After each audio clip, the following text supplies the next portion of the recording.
अस्सलाम वालेकुम नाज़रीन इकराम। आज के इस उन्वान ख़ास में हम एक बहुत ही दिलचस्प उन्वान पर रोशनी डालने जा रहे हैं। हम इस उन्वान में ज़िक्र करेंगे कि मंसूर हल्लाज ने अनल हक क्यों कहा और मंसूर हल्लाज को अनल हक कहना चाहिए था या फिर नहीं, और हम इसी के साथ ज़िक्र करेंगे कि मंसूर हल्लाज को सूली पर क्यों चढ़ाया गया। तो जानकारी बहुत दिलचस्प है, वीडियो बिना स्किप किए पूरा देखें। तो चलिए सिलसिला शुरू करते हैं बिना देर किए।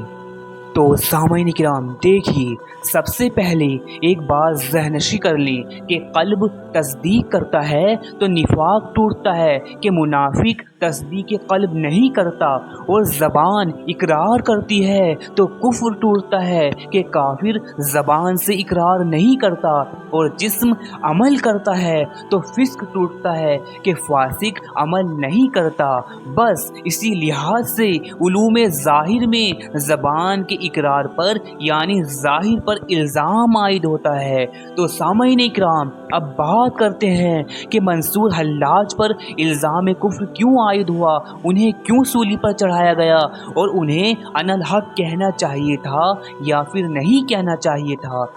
अज़ान मोहतरम देखिए, राह तसव्वुफ़ व फ़क्र में वहदतुल शहूद के अलावा एक नज़रिया वहदतुल वजूद का भी है, जो कि अल्लाह अज़्ज़ व जल की कामिलियत का इकरार है। लेकिन यहाँ लोगों को एक गलत फहमी ये रहती है कि वहदतुल वजूद का जो नज़रिया है, ये नज़रिया तौहीद के मनाफी है, तौहीद के ख़िलाफ़ है। व इसके अलावा लोग अनल हक को दावाए खुदा समझते हैं, जो कि बिल्कुल गलत है। ओ अज़्ज़ान मोहतरम, फिर असल माजरा क्या है? तो देखिए अज़्ज़ान मोहतरम, राह फ़क्र व तसव्वुफ़ में मुराक़बा मौत के दौरान एक मंजिल ऐसी आती है कि जब माँ सिवा अल्लाह किसी चीज़ का शऊर बाकी नहीं रहता है। यहाँ इंसान को माँ सिवा अल्लाह हर चीज़ फ़ना होती हुई महसूस होती है, खुद में, चारों ओर और हर शय में अल्लाह के अलावा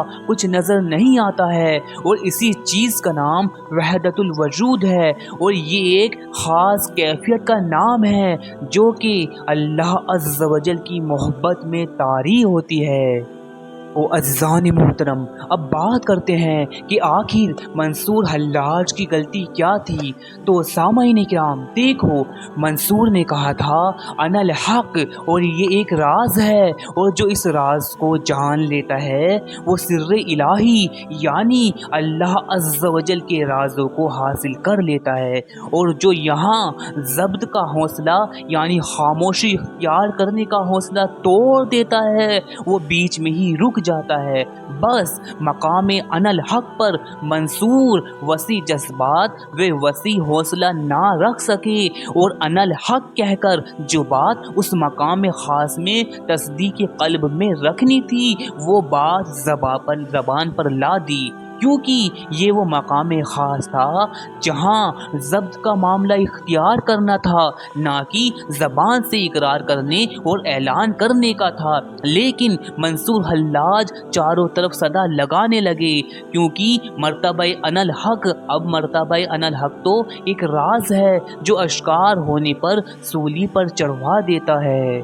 और सामईन किराम, सुल्तान बाहू और मखदूम जहाँ फरमाते हैं कि यही वजह है कि मंसूर इंतहाई फ़क्र तक ना पहुँच सके और बीच में ही कनात कर गए। यहाँ तक कि सूफिया फरमाते हैं यानी मखदूम जहाँ फरमाते हैं, अगर मंसूर को मार्फत की पूरी हिस्सेदारी मिलती तो अनल हक की जगह अनल तुराब कहता, यानी खुद को गिरा दो ताकि उठा लिए जाओ, खुद को जलील समझो ताकि तुम्हें मोजिज़ बना लिया जाए। और जब हुजूर पाक इस मकाम पर पहुँचे तो फरमाया, या अल्लाह, मैं तेरी ज़ात पाक है, मैं तेरी इबादत ऐसे ना कर सका कि जैसा उसका हक था, और मैं तेरी मार्फत ऐसे हासिल ना कर सका कि जैसा उसका हक था। लिहाजा तस्दीक क़ल्ब से अनल हक कहना रोशन ज़मीरी है, और यही असल मर्द है, और यही मकाम इंतहा तक ले जाता है,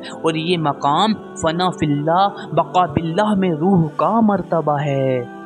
अज़ीज़ान मोहतरम, आखिर में ये बात भी ज़हन नशी कर ले कि हो सकता है कि हमारे जहन में ये बात आए कि इस तरह तो फ़ुक़रा व सूफिया ने भी जो अल्लाह का इरफान व मार्फत है, सिर्र इलाही है, इसकी बातें अपनी मकतूब मलफूज तालीमात में ज़ाहिर की हैं, तो फिर उसका क्या। तो देखिए अज़ीज़ान मोहतरम, अब चूँकि खुद अल्लाह अज़्ज़ व जल का मकसद है कि उसको जाना जाए कि जैसे उसके जानने का हक है, तो सूफिया व फ़ुक़रा ने तशरीहात व तावीलात के साथ अल्लाह अज़्ज़ व जल के इरफान व मार्फत की बातें अपनी मकतूब मलफूज व तालीमात में दर्ज की हैं, वो इस इल्ज़ाम में नहीं आएंगी, क्योंकि ख़ास मकाम ज़ब्त पर अवाम में हल्ला करना अलग बात है, वे ज़ौक़ व शौक़ और गौर व फिक्र की एतबार से तशरीहात व तावीलात पेश करना अलग बात है।